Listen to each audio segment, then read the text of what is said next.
Hello and welcome from the Unitech Golf and Country Club in Noida. You're watching Tea Time and I'm Kavi Arora. Joining me today on the show is Kavi Arora.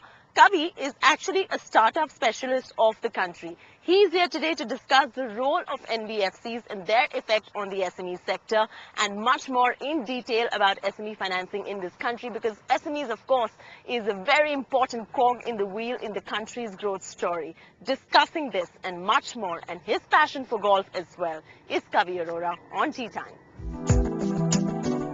On the show this week, we have Kavi Arora, CEO, Religare Finvest Limited.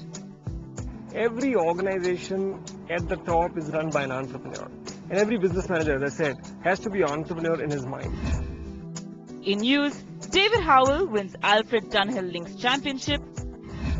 And Tiger Woods wins PGA Tour Player of the Year award for the 11th time.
Kavi Arora, the startup specialist of the country. Hi. Welcome to Tea Time. Welcome, Charity. Thank you very much for hosting here right at Unitech Golf Club. Thank you very much.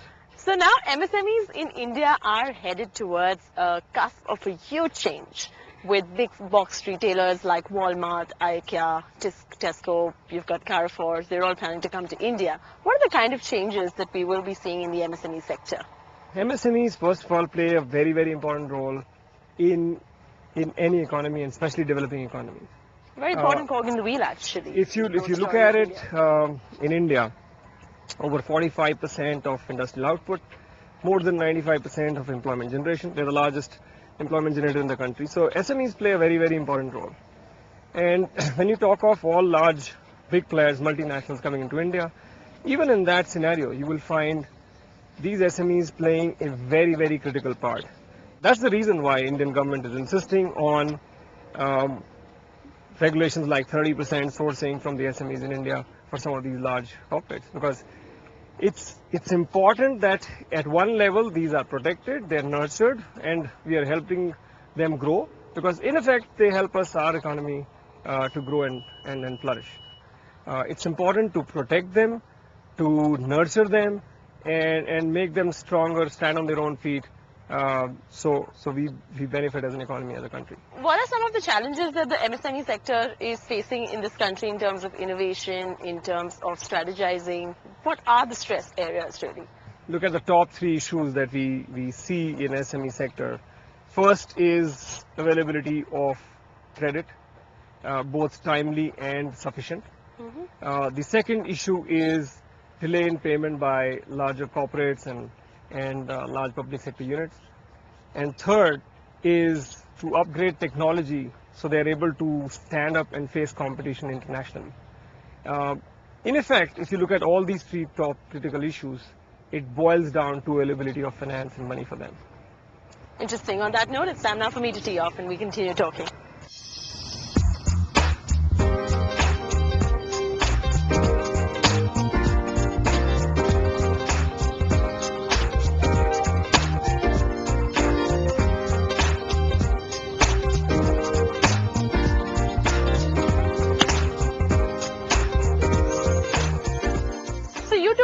Religare Finvest in 2008, and now as an NBFC, you're focusing a lot on the SME business as well. How have the last 5 years treated you, and what are the kind of changes you have made at Religare Finvest ever since you joined them?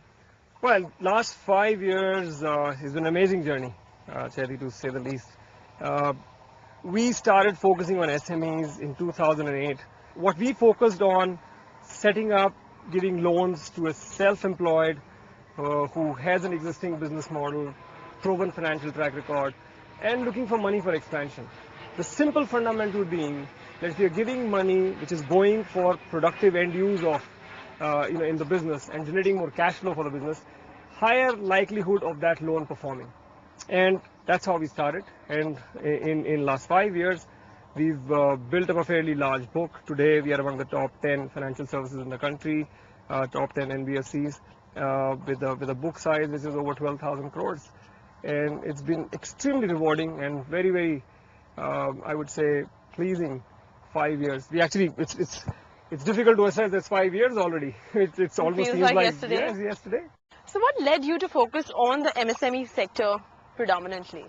What is the ideology behind that? See, first and foremost, there is a basic demand and supply gap. Yeah.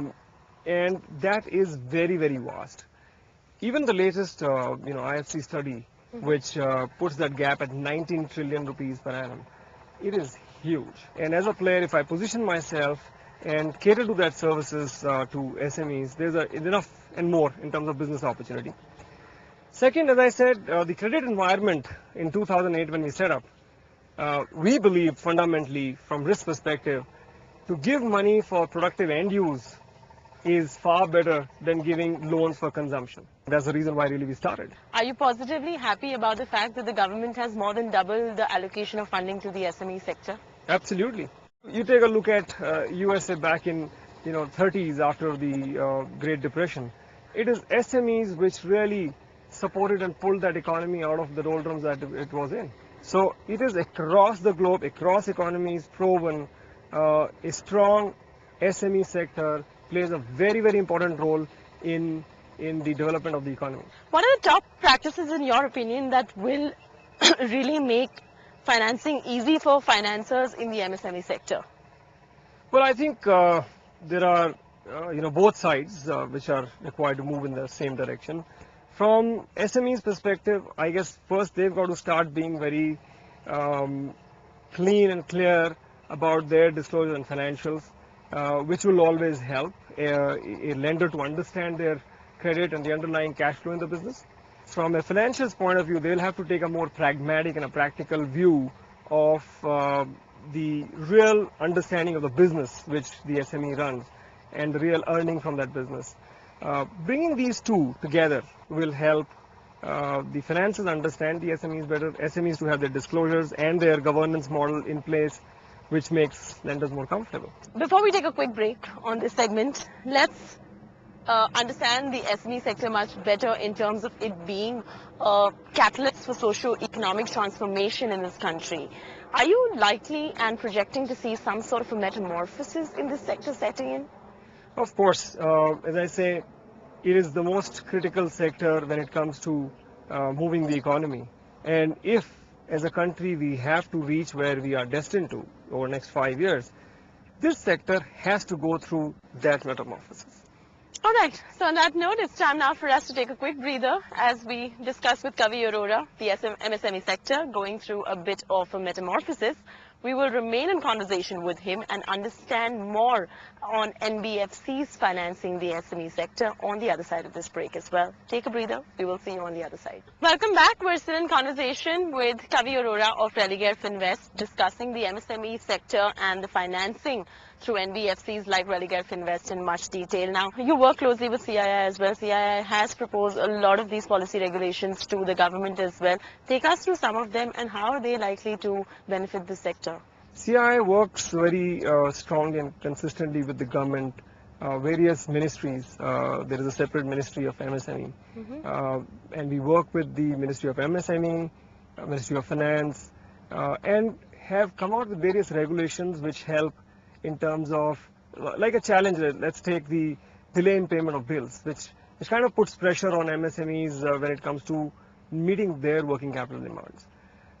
So there are clauses in the Act which, if enforced well, forces the large corporates which delay in the payments to make them additional penalty charges for the delayed payments. A lot can be done on actually implementing that on the ground. but the policies and regulations are all there, which industry bodies like CI have fought hard, worked hard over the last few years to get them into the act. Now, 90% of the small and medium-sized enterprises in this country are meeting their financial needs from friends, from money lenders, from family, borrowing on conditions which are fairly unfavorable for them as well. And this is a very conspicuous trend in this country.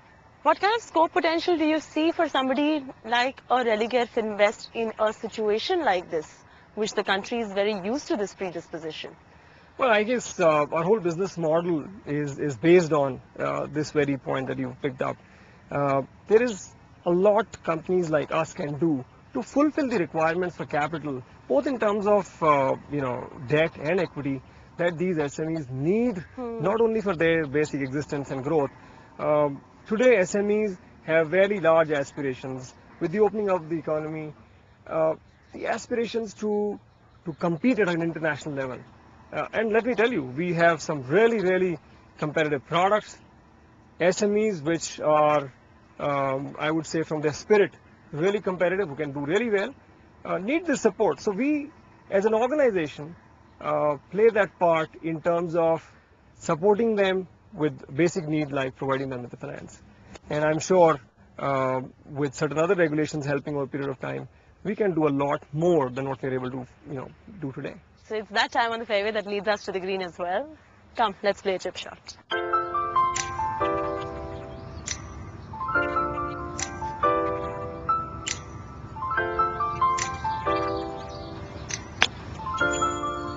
Come on, left. Come on. Nice.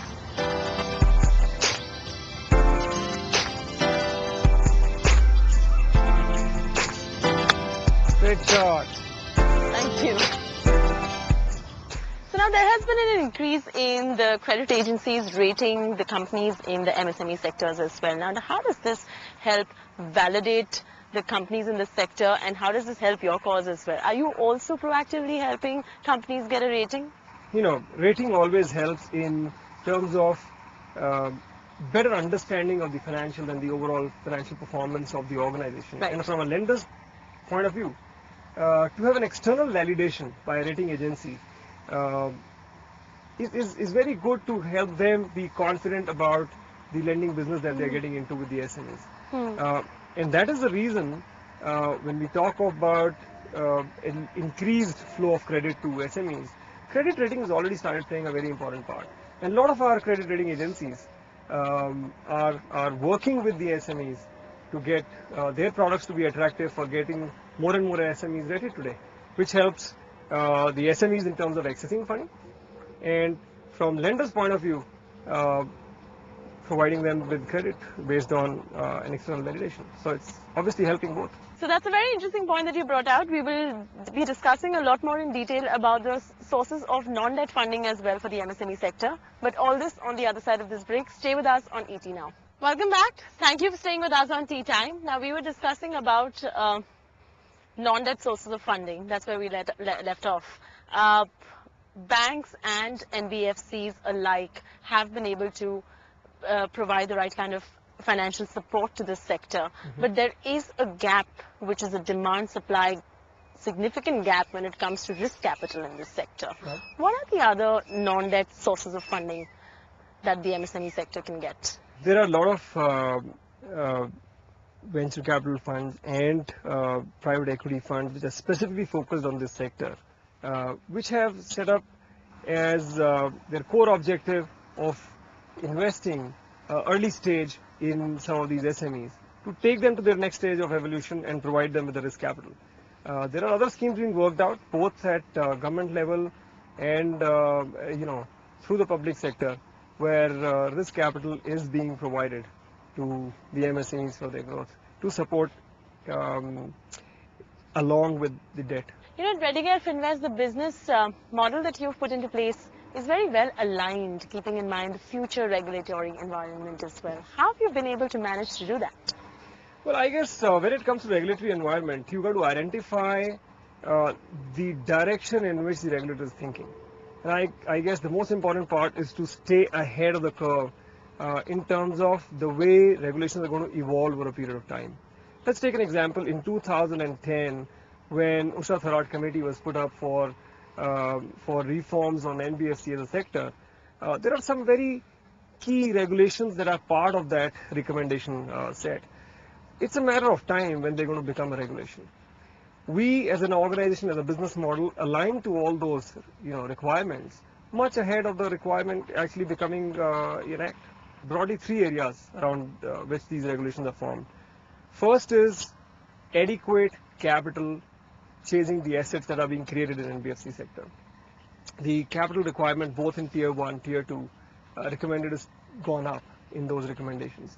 Tier 1 requirement of 12% and the balance being made up from tier 2. As a business model, we are already at 14% versus 12% requirement on tier 1. The second is very interestingly regarding the recognition of NPAs at 90 days like the banks do.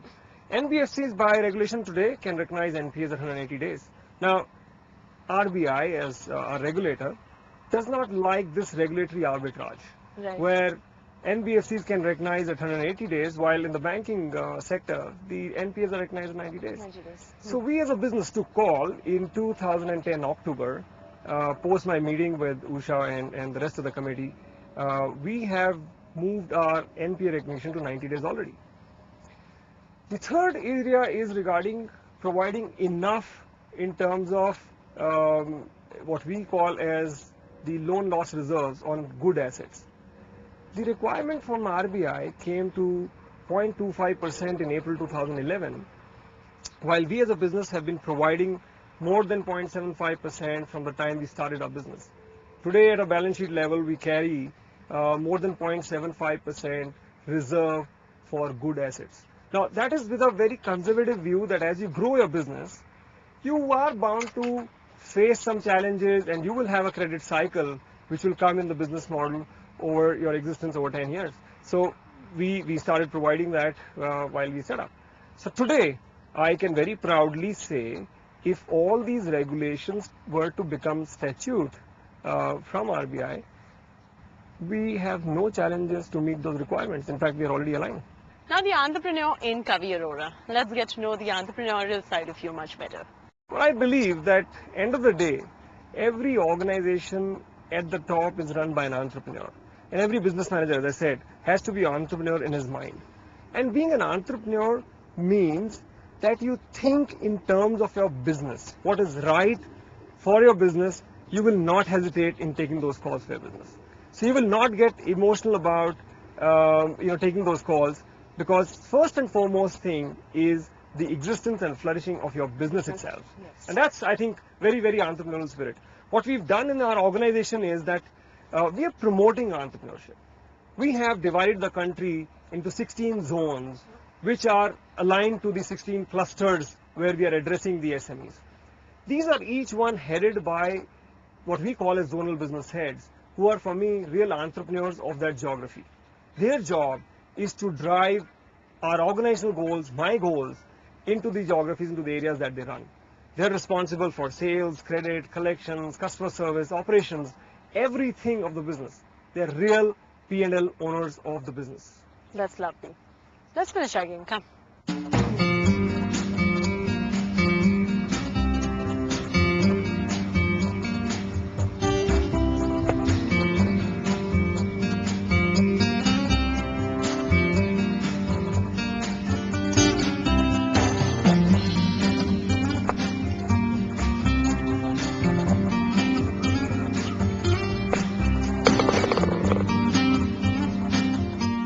Now let's hear it from you on the recently concluded US Open as well. What did you think of Jason Dufner's win? Wonderful. I was lucky to see one of the rounds really almost full round. I mean, obviously it's early in the morning as you would look at it, 1:32 in the morning. I think he was in a different zone the day he played 63, and that's the day I was watching his round. He played an amazing golf. What inspired me the most is that whether he got his birdie or his eagle, or he missed his critical putt to maybe even get that 62 instead of 63, the guy did not have any expression which would let you that he would not let out his emotions. He was in command, he was in control. Absolute control. And I think last day, that his composure during that pressure round, I think made the difference. Really, it was wonderful to see him win. Compliments for his amazing game. Did that get you a lot of learning for your game? Well, I think what I've learned over the last 10 years that I've been playing golf now is that you can't bask in your past glory for long, and you can't sulk in the bad shot that you hit for long. What it teaches you in life is that you got to move on, Absolutely. and nothing is constant but change. So you move on, forget if you hit a bad shot, play your next shot, give it your best, concentrate hard, keep focused. So, it doesn't matter whether you win or lose. From your busy schedule, how do you take time off to even pursue this game? How do you manage it all? Well, I guess it's very cliched, but I would still say, कुछ पाने के लिए कुछ खोना पड़ता है. Oh, lovely. So, well, there is a sacrifice that, time with family at home. My daughter of 9 years, she does question that on Sunday also I'm gone for practically half a day. But to pursue this, weekends is obviously with what we can do with our, working schedule. So you do have to take out 4 or 5 hours in the morning, either on a Saturday or Sunday, to play one round of golf. And if you're lucky, get 1 hour of practice in a week on a working day when you're driving back home. So try and get that. That's lovely. On that note, thank you so much, Kavi, for joining me on Tea Time. Nice to see you, Chetty. Thank you very much. Fantastic to have you on the show. Thank On you. that note, that's a wrap from Kavi Arora of Religare Finvest and me, Chetty Narula. I will see you next week again with another interesting guest. Until then, may the sport be with you and enjoy the flight of a good drive.